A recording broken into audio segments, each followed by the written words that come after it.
Barrister Gauhar की army chief general Asim Munir से खुफिया मुलाकात क्यों हुई, अली अमीन गन्नापुर इस हवाले से क्या कहते हैं, आपको आज के व्लॉग में किए बताएंगे। दूसरा आपको बताएंगे कि पाकिस्तान तहरीक इंसाफ के 20 लोगों को ट्रंप की तरफ से हलफ बर्दारी वाले दिन इनविटेशन मिला है। सलमान अकरम राजा इस बारे में क्या कहते हैं। इसके अलावा आज मुज़ाकरात का तीसरा दौर था, आज मुज़ाकरात का तीसरा सेशन था। अली अमीन गन्नापुर, सलमान अकरम राजा, साहिबजादा हामिद रज़ा, ये तमाम लोग, उमर यूब इस मुज़ाकरात के तीसरे सेशन में शरीक हुए और तहरीरी मुतालबात जो तहरीक इंसाफ के मुतालबात हैं वो हुकूमत के सामने रख दिए हैं। ये तहरीरी मुतालबात क्या हैं, आइए आपको ये बताएंगे। और ये जो मुलाकात की बात सामने आई है कि आर्मी चीफ से बैरिस्टर गौहर की मुलाकात हुई है, इस हवाले से भी बात करना बहुत ज़रूरी है। ट्रंप की तरफ से इन्विटेशन आया है, इस हवाले से भी बात करना ज़रूरी है। ये तमाम चीज़ें आपके सामने रखते हैं। पहले बात करते हैं जो आज तीसरा सेशन हुआ, तीसरा दौर हुआ हुकूमत के साथ मुज़ाकरात का, पाकिस्तान तहरीक इंसाफ का। पाकिस्तान तहरीक इंसाफ के मुज़ाकरात जैसा कि आपको पता है कि हुकूमत के साथ चल रहे हैं और ये मुज़ाकरात जो हैं ये असम्बली में होते हैं और ये जो मुज़ाकरात चल रहे हैं आज इसका तीसरा दौर था।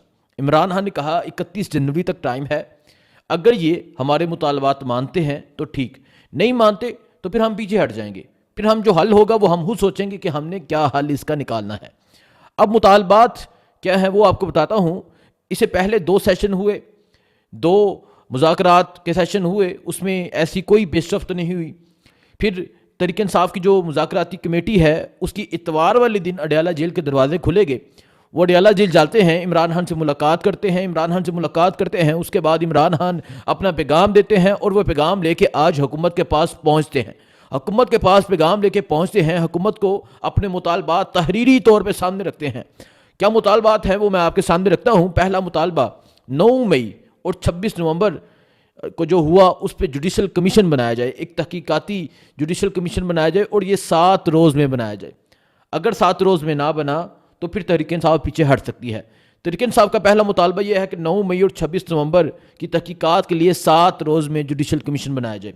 दूसरा, इस जुडिशल कमीशन में सुप्रीम कोर्ट के चीफ जस्टिस और सीनियर जजेस शामिल होने चाहिए।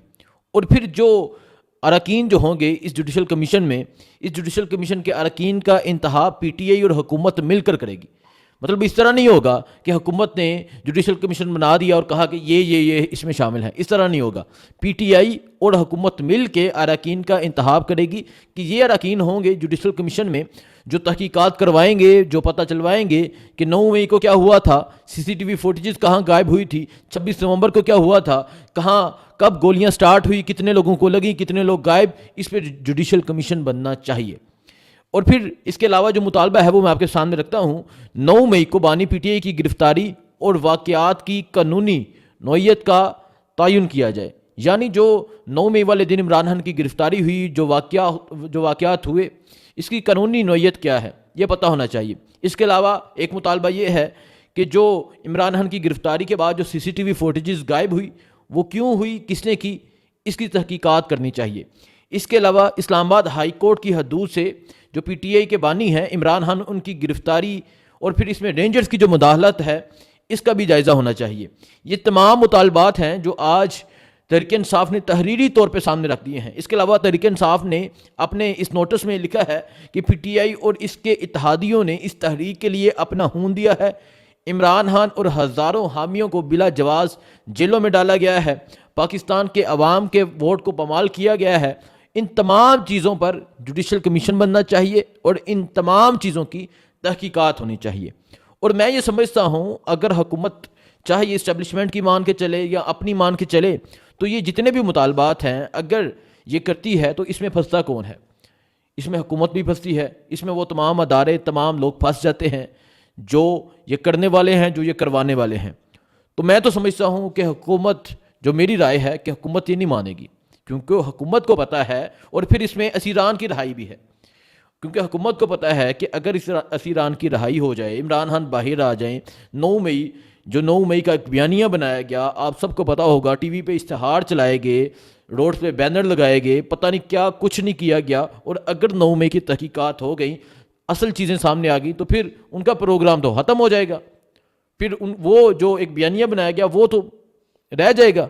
सो मैं ये समझता हूँ कि कभी भी इस पर नहीं करेंगे, یہ اس پہ قائم ہی نہیں ہو سکیں گے. اگر یہ بنا دیتے ہیں تو اس پہ انکوائری نہیں ہوگی, پھر اس جوڈیشل کمیشن کو لٹکا دیا جائے گا. یہ اسی طرح ہوگا جیسے عمران خان پہ جو قتل ہوا, عمران خان پہ جو قاتلانہ حملہ ہوا, جو وزیر آباد میں فائرنگ کی گئی, اس پہ ایک جے آئی ٹی بنی. جے آئی ٹی کی رپورٹ کیا ہے, کس کو پتہ ہے, کہاں آئی کہاں گئی, لٹکا دیا گیا, لمبا ہوتا گیا. اس طرح میں نہیں سمجھتا کہ تحریک انصاف کا یہ مطالبہ مانا جائے. اس کے علاوہ ٹرمپ کل چینلز پہ چلایا گیا کہ بلاول بھٹو کو بلا لیا گیا ہے ٹرمپ کی حلف برداری کی تقریب میں, اور اس طرح مطلب ایک تاثر دینے کی کوشش کی گئی کہ اب بلاول پیارے ہو گئے ہیں. لیکن آج سلمان اکرم راجہ سے جب یہ سوال کیا گیا, سلمان اکرم راجہ سے آج جب یہ پوچھا گیا کہ بلاول کو ٹرمپ کی حلف برداری کی تقریب میں بلایا گیا ہے, آپ میں سے کسی کو نہیں بلایا گیا, تو انہوں نے کہا کہ ہمارے 20 لوگوں کو انویٹیشن آیا ہے, ہمارے 20 لوگوں کو انویٹیشن آیا ہے, اور وہاں ہمارے لوگ شرکت کریں گے. یہ پارٹی کے رہنما جو ہے وہ شرکت نہیں کریں گے, بلکہ جو ہمارے اوورسیز پاکستانی وہ ہو سکتے ہیں جو ٹرمپ کی حلف برداری کی تقریب میں شرکت کریں.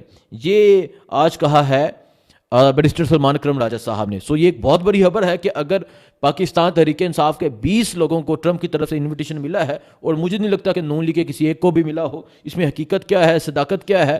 اور پھر جو اوورسیز پاکستانی ہیں, جو امریکہ میں مقیم اوورسیز پاکستانی ہیں, وہ اس میں شرکت کریں گے, وہ اس میں عمران خان کا پیغام لے کر جائیں گے. اور اس دن جس دن ٹرمپ کی حلف برداری ہے, اس دن وہاں تحریک انصاف کے ٹرک کھڑے ہوں گے باہر, جو پوری قوم کو, پوری دنیا کو بتائیں گے کہ پاکستان میں کیا ظلم و ستم جاری ہے.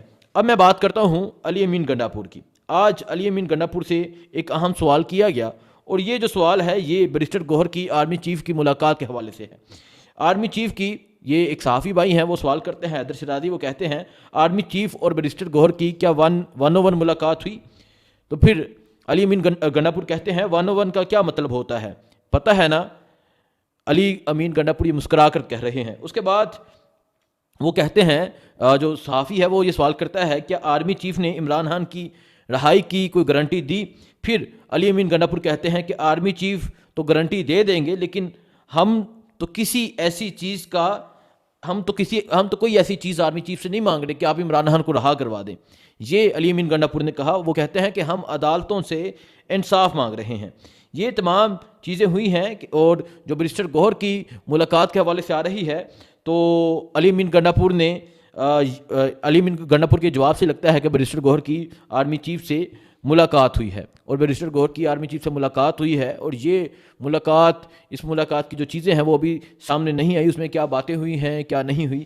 لیکن علی امین گنڈا پور نے کہا کہ ہم نے ایسی کوئی بات نہیں کی, ہم قانون سے انصاف کا مطالبہ کرتے ہیں. یہ تمام چیزیں ہیں جو آج کی بڑی اپڈیٹس ہیں, جو آج ہوا ہے.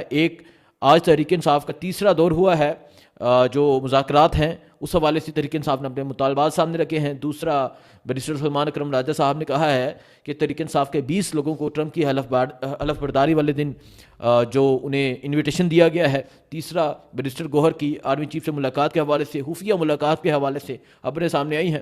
باقی کیا اپڈیٹ ہوتی ہے, کل القادر ٹرسٹ کیس کے حوالے سے فیصلہ ہے, کیا کل فیصلہ ہو پاتا ہے نہیں ہو پاتا, عمران خان کو سزا ہوتی ہے, عمران خان بری ہوتے ہیں یا جج بیمار ہو جاتے ہیں, کل پتہ چلے گا. دعاؤں میں یاد رکھیے گا.